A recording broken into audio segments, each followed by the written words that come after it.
Hey guys and girls, মোৰ নাম অংকুৰ শৰ্মা আৰু গভৰ্ণমেণ্ট জব আছাম চেনেলটোলৈ স্বাগতম। আজি মই আপোনালোকলৈ এটা ৰিজনিঙৰ ভিডিঅ' লৈ আহিছোঁ। অনাগত DSS, FW, DHS, DE আৰু DME পৰীক্ষাৰ বাবে এই ভিডিঅ'টো যথেষ্ট দৰকাৰী। আৰু আজিৰ এই ৰিজনিঙৰ ভিডিঅ'টোত মই আপোনালোকক ডাইৰেকশ্যন চেঞ্চৰ প্ৰশ্ন কেনেদৰে কৰে সেইটো দেখুৱাম আৰু এনেকুৱা ধৰণৰ প্ৰশ্ন প্ৰায়ে আহে। এতিয়া প্ৰশ্নটো চাওঁ আহক। One day Robi left home and cycled 10 kilometers southwards. Turned right and cycled 5 km and turned right and cycled 10 km and turned left and cycled 10 km. How many kilometers will he have to cycle to reach his home straight? এতিয়া প্ৰশ্নটোত ৰবিয়ে চাইকেলখন লৈ দক্ষিণৰ ফালে 10 kilometre গ'ল আৰু তাৰপিছত তেওঁ সোঁফালে ঘূৰিলে আৰু সোঁফালে ঘূৰি আকৌ 5 কিলোমিটাৰ গ'ল আৰু তাৰপিছত আকৌ সোঁফালে ঘূৰিলে আৰু সোঁফালে আকৌ 10 কিলোমিটাৰ তেওঁ চাইকেল মাৰি গ'ল আৰু তাৰপিছত আকৌ বাওঁফালে ঘূৰি তেওঁ 10 কিলোমিটাৰ চাইকেল চলালে আৰু এতিয়া তেওঁ ঘৰলৈ যাবলৈ হ'লে কিমান কিলোমিটাৰ যাব লাগিব? এতিয়া এইটো ক্ষেত্ৰত আপুনি বহুতে প্ৰথমতে এইটো কি কৰিব, 1 কিলোমিটাৰকে এটা প্লাছ কৰি দিব, কিয়নো প্ৰথম দেখাত এনেকুৱা লাগে যে না এইটো মেথছৰ প্ৰশ্ন হয় আৰু এইটোত মানে কি কিলোমিটাৰকেইটা প্লাছ কৰিলে কিমান দূৰত আছে সেইটো ওলায়। কিন্তু এইটো যিহেতু ডিৰেকশ্যন চেঞ্চৰ প্ৰশ্ন হয়, গতিকে ইয়াতে একচুৱেলি সেই ডাইৰেকশ্যনৰ কথাখিনি জড়িত হৈ আছে, সেই দিশবোৰৰ কথা জড়িত হৈ আছে।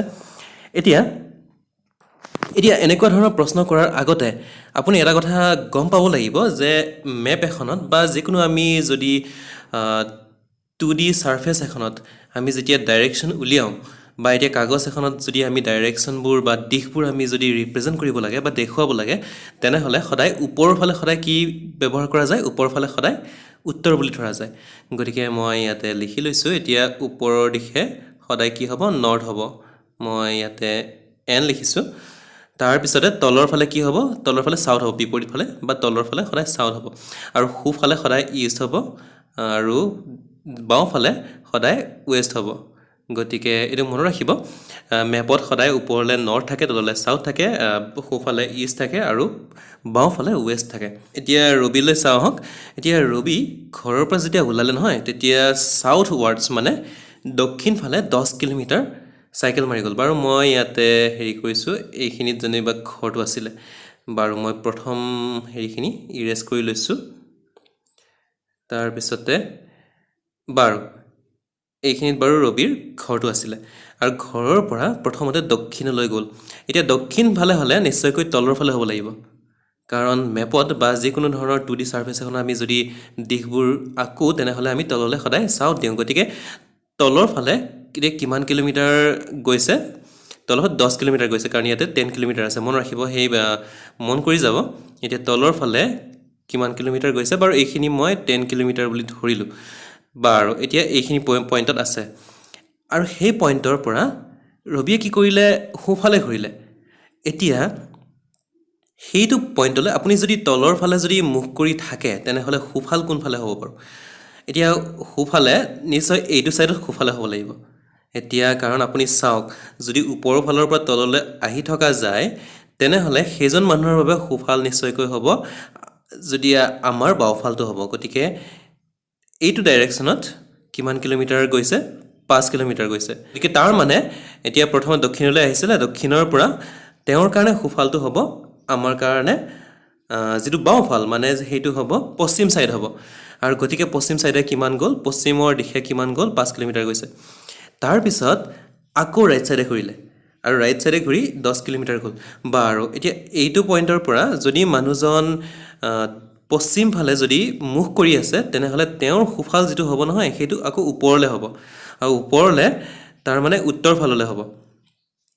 গতিকে উত্তৰ ফাললৈ তেওঁ কিমান গ'ল? তেওঁ 10 কিলোমিটাৰ গৈছে। গতিকে এইখিনি 10 কিলোমিটাৰ হয়।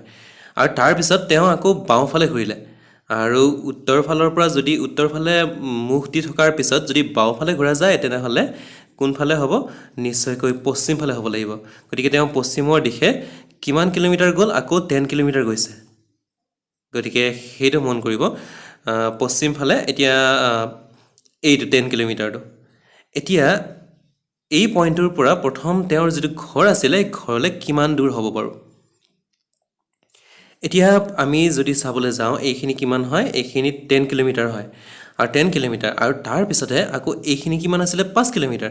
গতিকে এইখিনি আৰু এইখিনি এই দুটা ডিষ্টেঞ্চ যদি আমি যোগ কৰোঁ 10 + 5 10 + 5 যদি যোগ কৰোঁ তেনেহ'লে কিমান হ'ব 15 কিলোমিটাৰ হ'ব আৰু 15 কিলোমিটাৰ গ'লে তেওঁ নিশ্চয়কৈ এই ঘৰৰখিনিত উপস্থিত হ'ব কিয়নো এতিয়া এইখিনি 10 কিলোমিটাৰ হ'ল আৰু এই দুখৰ 5 কিলোমিটাৰ আছিলে গতিকে 10 + 5 নিশ্চয়কৈ 15 কিলোমিটাৰ হ'ব গতিকে তেওঁ মাত্ৰ 15 কিলোমিটাৰ দূৰত আছে কিন্তু এইখিনি ঘূৰি যোৱাৰ কাৰণে বহু দূৰ যোৱা যেন লগা হৈছে কিন্তু যদি ষ্ট্ৰেইট আহিব পৰা কিবা উপায় থাকিলে হয় আৰু যদি এইখিনিত যদি কিবা এটা ৰাস্তা থাকে তেনেহ'লে নিশ্চয়কৈ 15 কিলোমিটাৰ দূৰত আছে গতিকে যিটো অপশ্যন নম্বৰ বি হ'ব সেই বি হ'বতো শুদ্ধ সেই বিটো হ'ব শুদ্ধ উত্তৰ গতিকে নিশ্চয়কৈ গম পালে কেনেকৈ কৰিব লাগে এনেকুৱা ধৰণৰ প্ৰশ্ন আপুনি প্ৰথমতে ডাইৰেকশ্যনবোৰ মন কৰিব এতিয়া মেপত কেনেদৰে লিখা যায় নৰ্থ সাউথ ইষ্ট ৱেষ্ট আৰু তাৰপিছত বাকীবোৰ গোটেই উজু হয় মাথো আপুনি এইটো মন কৰিব লাগিব যে আপুনি যোনটো দিশৰ পৰা আহিছে সেই দিশৰ পৰা আপোনাৰ সোঁফাল আৰু বাওঁফাল